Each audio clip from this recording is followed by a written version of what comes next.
ಎಲ್ರಿಗೂ ನಮಸ್ಕಾರ. ನಾನು ನಿಮ್ಮ DVG ವಾಯ್ಸ್ ಕರಿಯಪ್ಪ. ಇವತ್ತೊಂದು ವಿಶೇಷ ಸಂಚಿಕೆಯೊಂದಿಗೆ ನಿಮ್ಮ ಮುಂದೆ ಬಂದಿದ್ದೀನಿ. ಏನು ಈ ಪೊಲೀಸ್ ಠಾಣೆಗಳಲ್ಲಿ ಕಾರ್ಯನಿರ್ವಹಿಸದೇ ಇರುವ CC ಕ್ಯಾಮೆರಾಗಳ ಬಗ್ಗೆ ಕಂಪ್ಲೀಟ್ ಆಗಿ 2020ರಲ್ಲಿ ರಾಜ್ಯ ಸರ್ಕಾರ ಹಾಗೂ ಕೇಂದ್ರ ಸರ್ಕಾರ ಅಂದರೆ ರಾಜ್ಯದ ಕೋರ್ಟು ಹಾಗೂ ಕೇಂದ್ರದ ಕೋರ್ಟು ಆದೇಶ ಮಾಡಿದೆ. ಕ್ಲಿಯರ್ ಆಗಿ ಇಟ್ಕೋಬೇಕು. CC ಕ್ಯಾಮ್ರಾಗಳು ಅವ್ರು ರಿಪೇರಿ ಆಗಿದೆ, ಇದು ಸರಿ ಇಲ್ಲ, ಅದು ಸರಿ ಇಲ್ಲ ಅಂತ ಹೇಳೋಗಿಲ್ಲ ಅಂತ ಎಲ್ಲ ಪೊಲೀಸ್ ಇಲಾಖೆಯವರಿಗೂ ಸರ್ಕಾರಿ ಕಚೇರಿಗಳಿಗೂ ಸಹ ಈ ರೀತಿಯ ಆದೇಶವನ್ನ ಹೊರಡಿಸಿತ್ತು.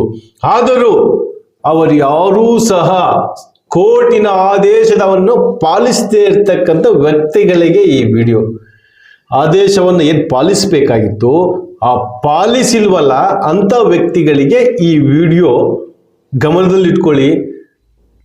ಕಾನೂನು ಜನಾಂಗಕ್ಕೆ ಸೀಮಿತವಾಗಿ ಅಥವಾ ಸರ್ಕಾರಕ್ಕೆ ಸೀಮಿತವಾಗಿ ಅಥವಾ ಅನ್ನೋದಕ್ಕಿಂತಲೂ ಸಮಾಜಕ್ಕೋಸ್ಕರ ಕಾನೂನು ಇರೋದು. ಈ ಸರ್ಕಾರಿ ಅಧಿಕಾರಿಗಳು ಏನಾಗ್ಬಿಟ್ಟಿದ್ದಾರೆ ಅಂತ ಹೇಳಿದ್ರೆ ಈ ರಾಜಕಾರಣಿಗಳ ಫಾಲೋವರ್ಸ್ ಆಗ್ಬಿಟ್ಟಿದ್ದಾರೆ.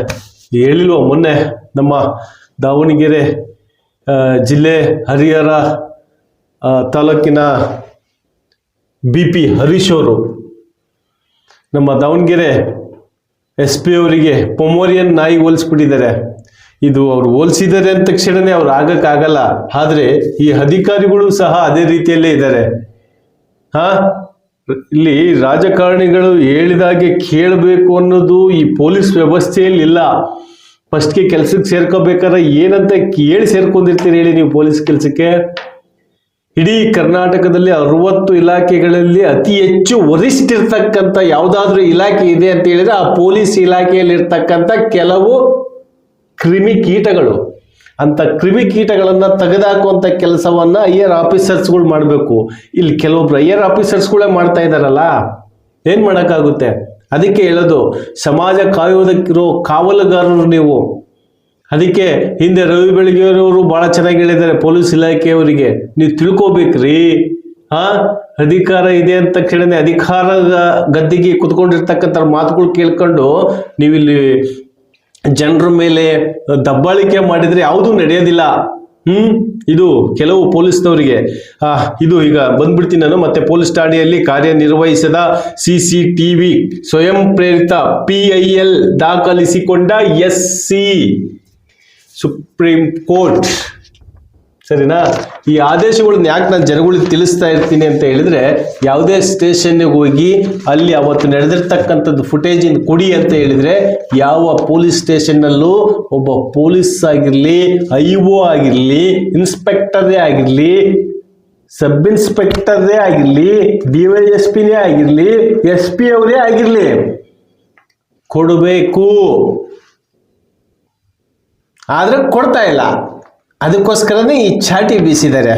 ಮಾನವ ಹಕ್ಕುಗಳ ಉಲ್ಲಂಘನೆ ಪರಿಶೀಲನೆಗೆ ಸಂಬಂಧಿಸಿದಂತೆ ಠಾಣೆಗಳಲ್ಲಿ CCTV ಕ್ಯಾಮೆರಾಗಳನ್ನು ಕಡ್ಡಾಯವಾಗಿ ಅಳವಡಿಸುವಂತೆ 2018ರಲ್ಲಿ ಸುಪ್ರೀಂ ಕೋರ್ಟ್ ಆದೇಶಿಸಿತ್ತು.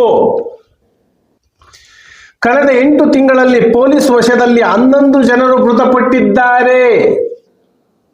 ಈ ಠಾಣೆಗಳಲ್ಲಿ CCTV ಸಮರ್ಪಕವಾಗಿ ಕಾರ್ಯನಿರ್ವಹಿಸುತ್ತಿಲ್ಲ ಎಂಬುದು ಗಮನಕ್ಕೆ ಬಂದಿದೆ.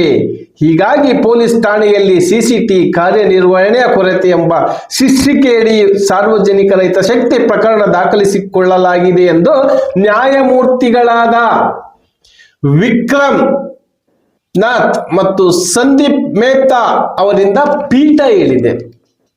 ತನಿಖಾ ಸಂಸ್ಥೆಗಳಾದ CBI, ಜಾರಿ ನಿರ್ದೇಶನಾಲಯ ಮತ್ತು NIA ಕಚೇರಿಗಳಲ್ಲೂ CCTV ಕ್ಯಾಮೆರಾ ಮತ್ತು ಅದರ ದೃಶ್ಯಾವಳಿ ದಾಖಲಾಗುವ ಸಾಧನಗಳನ್ನು ಅಳವಡಿಸುವಂತೆ 2020ನೇ ಡಿಸೆಂಬರ್ನಲ್ಲಿ ಕೇಂದ್ರಕ್ಕೆ ಸುಪ್ರೀಂ ಕೋರ್ಟ್ ನಿರ್ದೇಶನ ನೀಡಿತ್ತು.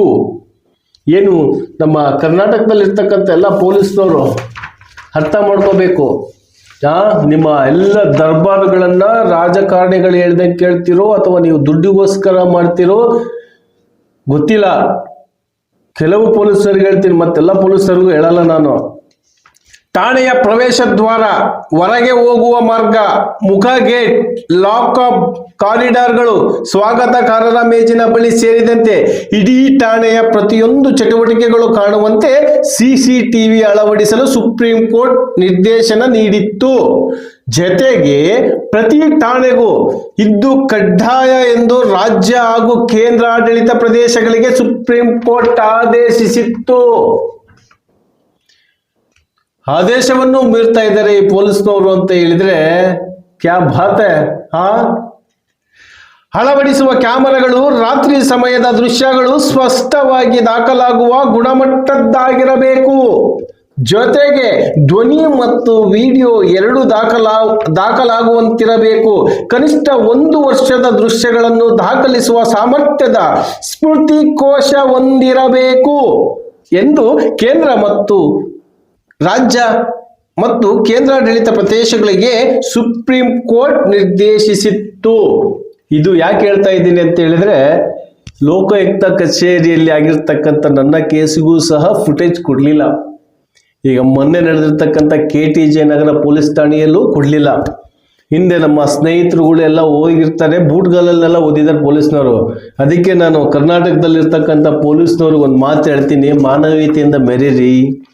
ಕರ್ನಾಟಕದ ಪೊಲೀಸ್ನವರಿಗೆ ಅವ್ರದ್ದೇ ಆದ ಒಂದು ಇತಿಹಾಸ ಇದೆ, ಆ ಇತಿಹಾಸವನ್ನು ಉಳಿಸ್ಕೋರಿ. ಇವತ್ತು ಅವರು ಪೊಮೋರಿಯನ್ ನಾಯಿ ಹೋಲಿಸ್ತಾರೆ, ನಾಳೆ ಇನ್ನೊಬ್ಬ ಕತ್ತೆ ಹೋಲಿಸ್ತಾನೆ, ಇನ್ನೊಬ್ಬ ಕುದುರೆ ಹೋಲಿಸ್ತಾನೆ, ಇನ್ನೊಬ್ಬ ಇನ್ನೊಂದು ಹೋಲಿಸ್ತಾನೆ. ಯಾಕೆ ನಿಮಗೆ ಬೇಕು ಈ ಬಾಳು? ಎಲ್ಲಿ ಹೋದ್ರು ಅದೇ ಪೊಲೀಸ್ ಸ್ಟೇಷನ್ ನಲ್ಲಿ ಡ್ಯೂಟಿ ಮಾಡೋದು, ನೀವು ಪೋಸ್ಟ್ ಆಫೀಸ್ನಾಗ ಏನು ಡ್ಯೂಟಿ ಮಾಡಲ್ಲ. ನೀವು ನಿಮ್ಮ ತೀಟೆಗಳನ್ನು ತೀರಿಸ್ಕೊಳ್ಳಿಕ್ಕೆ, ನೀವು ಆ ಜಾಗದಲ್ಲಿ ಉಳಿಲಿಕ್ಕೆ ಅಂತ ರಾಜಕಾರಣಿಗಳ, ಅದು ಯಾವ್ದಾದ್ರು ಪ್ಲೇಸ್ ಆಗಿರ್ಲಿ, ಯಾವ್ದಾದ್ರು ಜಿಲ್ಲೆ ಆಗಿರ್ಲಿ, ಯಾವ್ದಾದ್ರು ತಾಲೂಕು ಆಗಿರ್ಲಿ, ಯಾವ್ದಾದ್ರು ಸ್ಟೇಷನ್ ಆಗಿರ್ಲಿ, ಪ್ರತಿಯೊಬ್ಬರಿಗೂ ಸಹ ಲಂಚ ಇಲ್ದಂಗೆ ಯಾವ ಸ್ಟೇಷನ್ ನಲ್ಲಿ ನಡೆಯುತ್ತೆ ಹೇಳ್ರಿ ಸ್ವಾಮಿ? ಅದಕ್ಕೋಸ್ಕರನೇ ಸುಪ್ರೀಂ ಕೋರ್ಟ್ ಇಂದ ಆದೇಶ ಆಗಿದೆ. ಇನ್ ಮುಂದೆ ಯಾರು ಯಾವ ಸಮಯದಲ್ಲಿ ಯಾವ್ದು ವಿಡಿಯೋ ಕೇಳಿದ್ರು ಕೊಡ್ಬೇಕು. RTIನಾಗೆ ಕೇಳ್ಬೇಕಾ? RTIನಾಗೆ ಕೇಳ್ತಾರೆ ಬಿಡಿ, ಅಟ್ಲೀಸ್ಟ್ ಮಾನವೀಯತೆ ಏನಾದ್ರೂ ಇರ್ಬೇಕಲ್ರಿ. ಇರ್ಬೇಕಾ ಬೇಡ ಹೇಳ್ರಿ? ಕರ್ನಾಟಕದಲ್ಲಿ ಇರ್ತಕ್ಕಂಥ ಭ್ರಷ್ಟಾಚಾರ ಅಧಿಕಾರಿಗಳಿಗೆ. ಇದಿಷ್ಟು ಇವತ್ತಿನ ಎಪಿಸೋಡ್. ಇದರಿಂದ ಏನ್ ತಿಳಿಯಿತು ಅಂತ ಹೇಳಿದ್ರೆ, ರಾಜ್ಯ ಮತ್ತು ಕೇಂದ್ರಾಡಳಿತ ಪ್ರದೇಶಗಳಲ್ಲಿರ್ತಕ್ಕಂಥ ಪೊಲೀಸ್ ಸ್ಟೇಷನ್ಗಳಲ್ಲಿ CC ಕ್ಯಾಮೆರಾ ಕಡ್ಡಾಯ. ಇದಿಷ್ಟು ಇವತ್ತಿನ ಸುದ್ದಿ. ಮತ್ತೆ ಮುಂದಿನ ಸುದ್ದಿಯೊಂದಿಗೆ ಭೇಟಿಯಾಗೋಣ. ಇದು ನಿಮ್ಮದೇ ಧ್ವನಿ, ನಿಮ್ಮದೇ ಶಕ್ತಿ. ನಮಸ್ಕಾರ.